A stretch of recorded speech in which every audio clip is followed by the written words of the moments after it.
Alors dans cette partie avancée, on va s'intéresser aux filtres. Alors les filtres, il y en a vraiment beaucoup. On va pas tous les passer en revue puisque c'est assez explicite des fois. Vous avez juste à cliquer sur le filtre et vous allez avoir un ou deux contrôles et vous allez comprendre rapidement ce que ça fait. Donc les filtres, c'est un moyen d'ajouter des effets sur notre image. Donc on a des filtres de toutes sortes, des filtres plus axés sur la photographie ou des filtres plus pour ajouter un effet esthétique. On a ici la galerie de filtres pour commencer, donc qui est une galerie qui va nous permettre d'ajouter des effets plus artistiques, si vous voulez, sur notre image. Donc là, je dézoome un peu pour avoir mon image dans son ensemble dans l'interface. Et vous voyez ici qu'on peut choisir plusieurs filtres. Donc on a des filtres artistiques, des filtres contours, esthétiques, etc. Donc là encore, je vous laisse explorer un peu ce que font les différents filtres. Il y en a beaucoup trop pour qu'on les passe chacun en détail. Et donc ces filtres-là vont permettre, comme vous allez voir, de donner un effet à notre photo. Donc là, on voit ici en bas que Photoshop calcule l'effet que va avoir le filtre. Donc on va le laisser calculer et on va regarder ce que ça fait.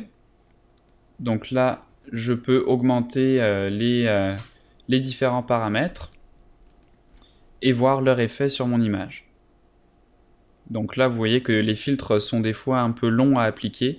Là, vous voyez que ça calcule. Et donc là, si on regarde ce que ça donne, on peut cacher le filtre qu'on vient d'ajouter en cliquant sur l'œil pour avoir un aperçu avant-après. Donc ça, c'est ce qu'on avait avant. Et donc là, il va recalculer le filtre. Et donc regardez bien, vous allez voir l'effet qu'on va avoir après. Et donc vous voyez qu'on a un peu un effet de peinture qui s'est ajouté. Donc c'est pas forcément le plus visible. On va en ajouter un autre pour vous montrer.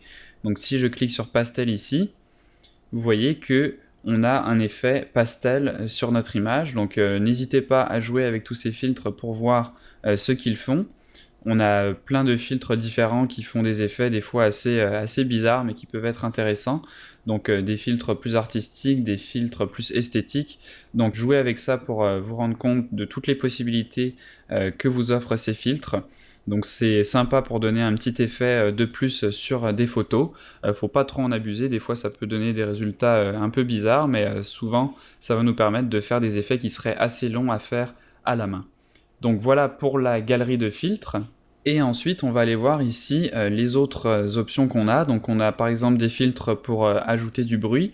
Donc ça peut être une chose qui est assez intéressante, par exemple quand on a des rendus 3D qui n'ont pas de bruit caractéristique d'une photographie. Donc cet outil ajout de bruit ici va nous permettre d'ajouter du bruit sur notre image. Donc là on a un aperçu du bruit qui va être ajouté. On peut régler les différentes valeurs, donc pour en mettre plus ou moins, pour avoir du bruit uniquement monochromatique, etc. On peut faire par exemple des flous, donc ça peut être intéressant par exemple pour faire un flou directionnel. Donc si sur une photo vous voulez donner l'impression de vitesse, vous pouvez jouer avec ce flou directionnel, avec l'angle, la distance, etc. Donc comme je vous disais, on va pas tous les voir en revue. Je vous laisse explorer les différents filtres. Juste petite précision, il y a des filtres qui vont carrément créer du nouveau contenu. Donc là, vous avez vu que jusqu'à présent, les filtres qu'on utilisait déformaient en fait notre image. Et il y a des filtres ici, comme par exemple les filtres de rendu. Si on prend le nuage ici, vous voyez que ça va vraiment effacer tout ce qu'on a et ça va rajouter du contenu par-dessus notre calque. Donc là, on n'a vraiment plus aucun pixel de base. Donc ça, c'est plus des filtres qui nous permettent de faire des effets. Donc par exemple, si on veut avoir un peu une texture de nuage comme celle-ci, eh bien, on peut aussi passer par les filtres. Et pour finir ici, dans la petite partie en haut du menu filtre, on a des filtres qui sont plus utilisés pour la retouche photo.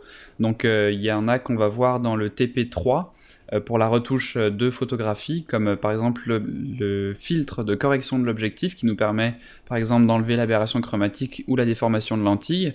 Je vous pointe aussi ici le filtre fluidité qui est un filtre en fait assez connu puisque c'est un des outils qui est très utilisé pour la retouche des personnes principalement. Donc quand on fait de la retouche de mode ou quelque chose de ce genre, on va utiliser cet outil qui nous permet par exemple de déformer notre image. Donc là vous voyez que ça me permet de déformer vraiment les pixels. Donc on utilise souvent cet outil ici pour modifier les courbes d'une personne.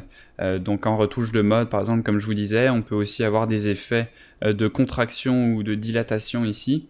Donc pour dilater l'image comme ceci, donc ça va donner des effets assez intéressants. Donc ça, c'est un outil, c'est vraiment en fait une galerie de filtres, si vous voulez, en elle-même, qui vous permettent de faire, comme je vous disais, des effets assez éclatés, et faut pas non plus en abuser trop, ça va avoir tendance vraiment à déformer beaucoup notre image, mais si c'est utilisé avec parcimonie, ça peut donner des retouches assez subtiles intéressantes. Donc là encore, on va pas tout passer en revue parce qu'il y a beaucoup d'options dans cet outil, et ça pourrait être un tutoriel à lui tout seul. Donc si vous voulez aller plus loin, il y a des tutoriels uniquement pour ça. Sinon, vous pouvez aussi jouer avec l'interface et voir par vous-même ce que font toutes ces options. Donc voilà pour cette partie sur les filtres. Donc je tenais à vous les introduire puisque c'est vraiment un outil assez puissant, et donc n'hésitez pas à jouer avec les différents filtres pour voir leurs effets et ce que vous pouvez faire avec.